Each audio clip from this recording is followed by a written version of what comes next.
Hey, ingénieur Israël, Moutou montre, c'est le plaisir quoi.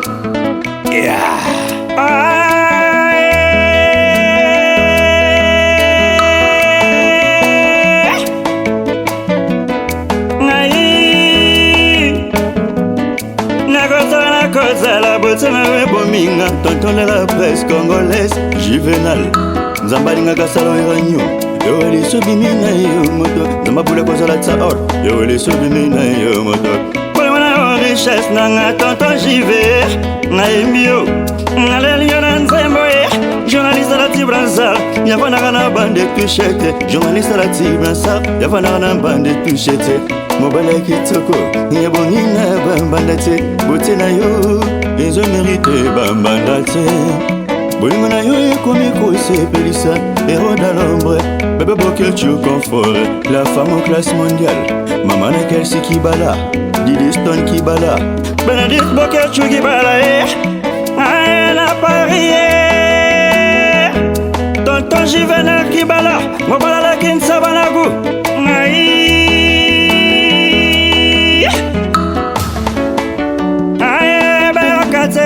Bani bagoyo kagage. Tonton Juvenal Kibala, tonton de la presse. Tonton Juvenal Kibala, les bingazons de la presse. HP Media, Cité Kitoko. HP Media, Cita Gayar. HP Media, Cito Evimba. HP Media, Cito Gayar. HP Media, Edo Amanye. HP Media, Cita Gayar. Edo Amani, pense moko. Edo Amani, pense moko. HP Media si ta guerre. HP Media si te kitoko. HP Media si ta guerre. Christian Zile, petit mopo. Mwana vient jouer. HP Media. HP Media. HP Media,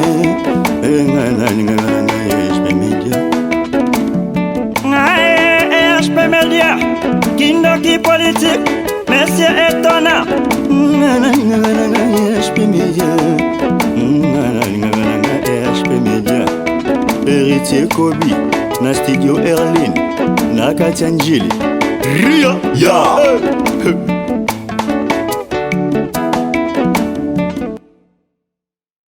Merci beaucoup, Bonapoto. Honorable, donc le prépondérant de la presse, la presse congolaise, ils sont au-dessus par rapport à la presse belé, presque à belé. Le lot de l'opportunité au Tchépé le presse, c'est grâce à l'honorable Bababa sur qui je rends un dernier hommage pour mes condoléances, papa. Mes condoléances, Benayo. Surtout Bonapoto, mes condoléances, pour aller là, papa trop. Sangoya, et salami na poto, na Bruxelles, Chiro Chamala. Na maman Stato, Elo Bosali, na Paris, Nikonzaou, les Orozum Avambo, Adida Kese. Elo Bosali, vraiment, na niveau amikili, on a surtout Christian Akwasa, Binoto Boyebika, na Minonenga Kei, donc, poto Pene Ninganagi na Londres, Johnson Keto, États-Unis, partout. En tout cas, papa Mbalaxi, vraiment, il y a monde entier. Alors, organisation, vous savez comment, parce que Bembezo comme Lelo, après ça, il paraîtrait que Bembezo Bima lundi. C'est-à-dire Lelo, ils ont matin de bandi Lelo. Lelo, ils ont transfert à la morgue. Ils ont une morgue à Mama Yemo et qui est une morgue à Kalembelembe. Donc, le coup, moi, je suis dans le Libanda Mboka, je suis dans le Panabiso. Matanga et Kobanda lundi. Lundi matanga et Kobanda. Mardi de Tokokundaye. Honorable, Liwe à Papa Wemba, analyse Nino Kose la biso dans quelques secondes. Liwe à Papa Wemba était biso surtout. Et moni je papa Wemba kufaki na lela mingite. Mais lelo na tongonde na eko réaliser que Papa Wemba zate. Liwe Papa Wemba était biso notion il y a humilité, notion il y a service, être disponible au service des autres. Na moni ko to grand frère Nyarkos, on a les Nyarkos. Donc il y a Bangondeko. cameraman boye baraté tala ya nyarkos ye yo naleka nyarkos ya suka ye balega nyarka on ba baye pona baye en fait famille tala nga mobiliser batu akufi nga lingaki atei biso ba mbele ya bien oyo lelo mutu na mutu femme là bas je to komi nango ba 50 et quelque oyo fauteuil ba lelo ni to rosala donc il faut Toye Barozana vie. Papa est parti. Lui, il est parti à 66 ans. Un homme passe partout. Un homme passe partout. Azaro qui pète que oh yazana mbongo azana mbongo te.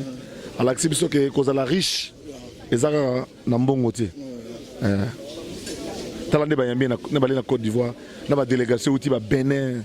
Délégation outil ba Guinée nazo découvrir la télévision que papa mbayemba banzembo ya ofele ya sensibilisation contre ba Ebola na Guinée. Donc nous surtout on eza eloko moko ya bien ou ya sala pona biso.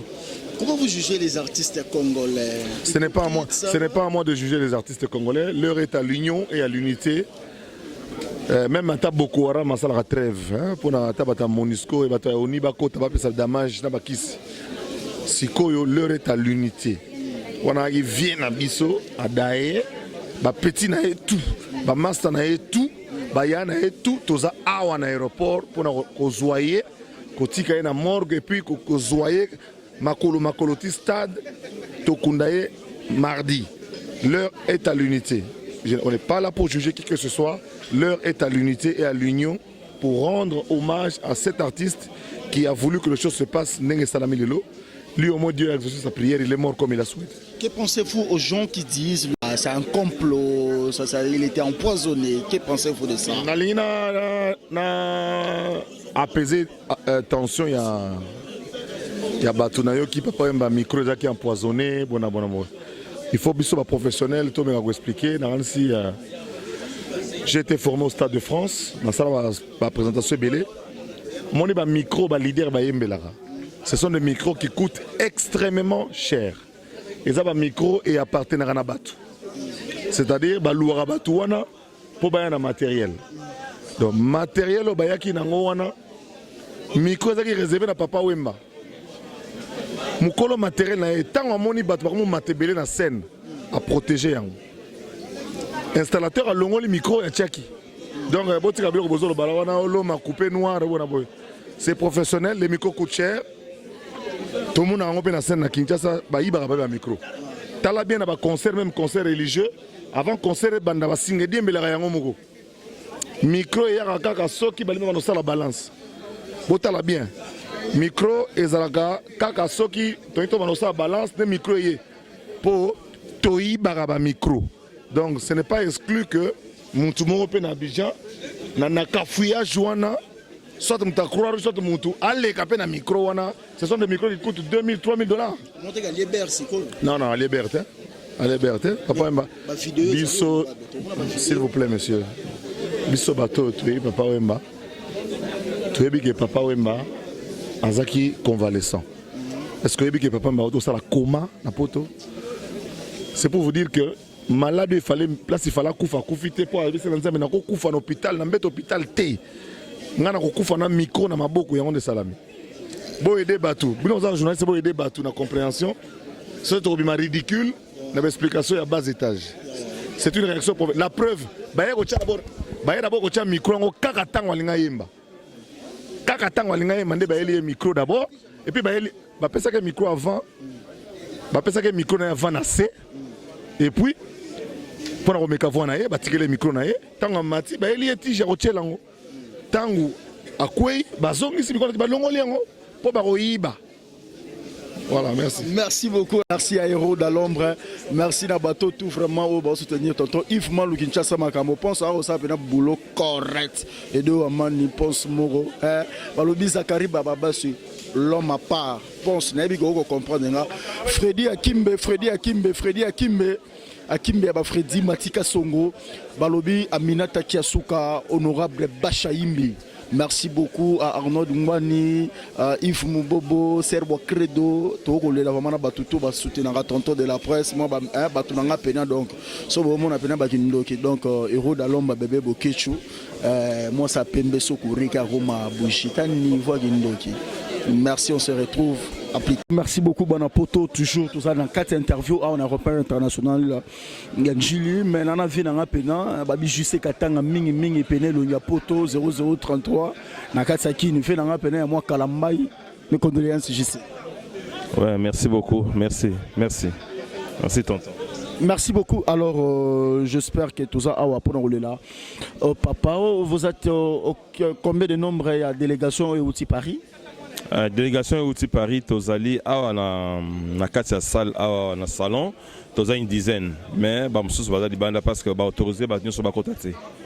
Donc, les gens peut-être qui ne savent pas, quelle relation avait entre cette délégation, particulièrement J.C. Katanga et Papa Wemba?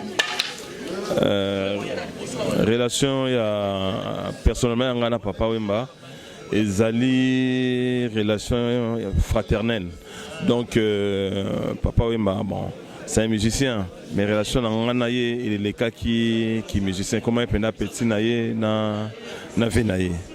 Donc, deux fois, il y a des frères, deux fois qui sont des frères de cœur, hein, qui ne sont pas des frères de sang. Mais deux fois, des frères de cœur vaut mieux que les frères de sang. Hein? Donc voilà, lui c'était un frère à moi, un grand frère du cœur. Merci beaucoup. Aujourd'hui, Papa Wemba n'est plus juste Katanga. Vous suivez vraiment tant et belé aux années Papa Wemba. Qu'est-ce qu'on peut retenir de la mort de Papa Wemba? Film et Sili. The End, donc c'est-à-dire histoire et Sili. Donc, mais na ba proche nous surtout oyoyo ba proche Papa Wemba ba yebi ke vie wana ndenga ke iboye c'est un ange qui est parti. C'est un ange. Nazolo baron ouais. Nazolo baron na mi mal ami parce que j'ai grandi à côté de lui quoi. J'ai vécu avec lui donc même jour à Zokende, mes crédits aux Akinaya que j'ai dit. Donc, mais Nazarana, moi, bah, souvenir mon oyo ils ont un namutu. Mon colombo boye na vie, bah 1h30 du matin 2h, c'est un dimanche. Tout est concert na Freebox. Concert à Freebox, on va tous les dimanches, voilà. Bah 2h ici. Bon, on a vu un taxi, il qui n'est pas là, il y a un taxi qui est là, on a parlé. Bon, d'accord. Donc, on a un GB dans ma campagne, presque chez mes amis. Tout le monde a dû chauffeur, il y a un chauffeur, tout le monde a inter pour rejoindre Bisson. Tout le monde vient dans la terrasse, moi, j'ai pembe. Tout le monde a vient dans la Bessala, il y a 3 chauffeurs. La terrasse badji après mon histoire continue ni na bango badji jusqu'au album naie baché nzembo émotion et bon nzembo émotion na nzembo ya fa place mo ba na bo mo inanga selo yembo pour na kosepelisa bato mo bon vesiko ya bisinga na ngai je le dis là je le vois ces jours-là abinanga élégant bokansanga na eloko yo eloko bokansanga ngabi ave tiko bablo on avait question to kenera siko ko mbeta so babu nyozlo bana ve en tout cas on touche du bois vie comme maté soki yo comme il passe nyo tika bato abi bon ezana onka liwa ngabi me vero le souhaite pas siko yo ezako zongelanga toujours na souvenir ma casse ezanini via bisinga to no talaba tableau pour vers vie et logo tsela na vie na ezaki artiste peintre tant à six tableau bah exposé on a Wallonie Bruxelles bien bon bah exposé les là photo que ngabi pour mettre bon abonga mi to bout OK bah toi ça qui wana via zo expliquer bah tableau on a nini bon mon petit peu d'autres tableau zo ben expliquer tableau sur autre là il faut le autre expression on comprend de l'oroni de mutasa na kati na kena tableau mongo boye tonton de la presse, Luka tableau anotala, o comprendre où on a le banayo. V a dessiné Kourouz, donc croix. Hein, Kourouz, Obachaka, Kourouz. Kourouz. La Kourouz, on a sens nango vertical, hein, sens vertical. Vers ça, on va chemin mon robot. À ça, on moulaï chemin qui. Ce qu'on a permis dans le chemin, on avait commis, comme il y a des musiciens au Bakoufa. A commis, on a Wendo, Ti, Madilou, Pepe Kale, Ti, ou a Souk Ezalaki Kester. Si koyo, Nassé à Kester, V a commis Papa Wemba. V a commis Papa Wemba. Si koyo, yo oyebiga non, somme ta sali tableau. Somme ta sali tableau a signé à Nassé. Mais V a signé kaka après ka Kester a tcheye pembe niwana. Nga me V ba signer à Awatin, so signer tableau. Il faut signer Nassé. Abia ben a signé na kaka nengona. Botala lelo yo. Après Kester vient accueillir. Et pourtant, on a tout qui est venu. Nous avons comme on après Kester, mais il y a un tableau, il faut un tableau, il faut signer, on l'a signé. On a signé caca. Mais nous avons un message sans le savoir. Comment vous jugez les artistes? Tonton de la presse, le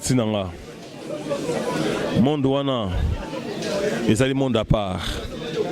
Les aliments moko yaba hypocrite monde moko yaba infidèle makasi nakati ba infidèle ba tondi na monde la musique congolaise musique na ba infidélité makasi trop car na nzungu oyo olamba fufu lobi na ngaka rande osumba pesi na zalo bana beti tangu via kufi ba benga à 6h du matin le 24 oyo il est dimanche matin.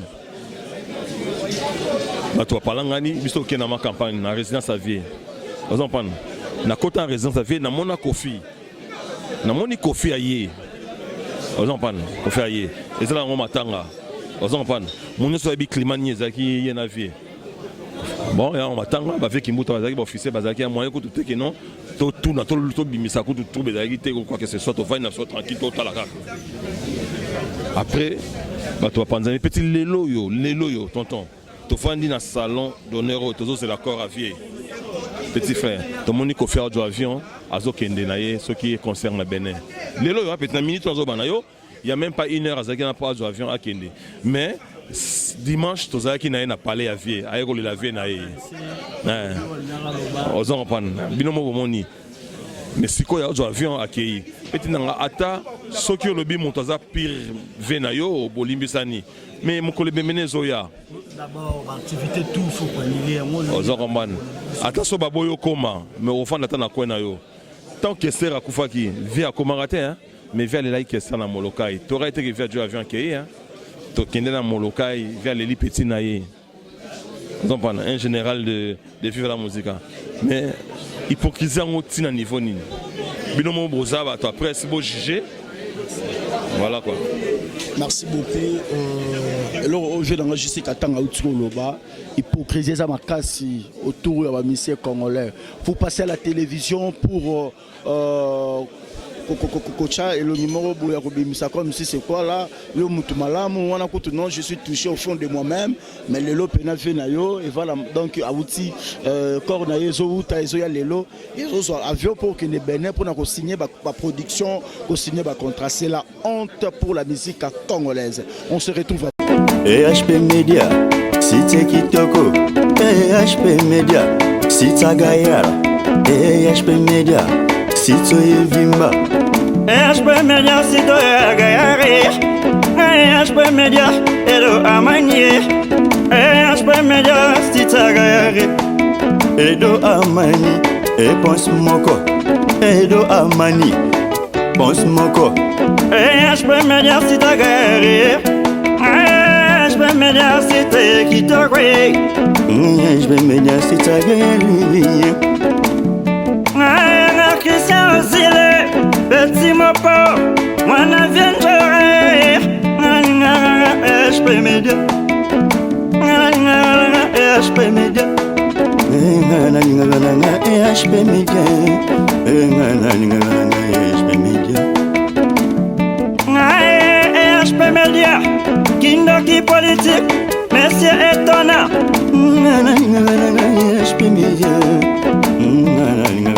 EHP Media Héritier Kobi na studio Erlin na Katia Njili Ria ya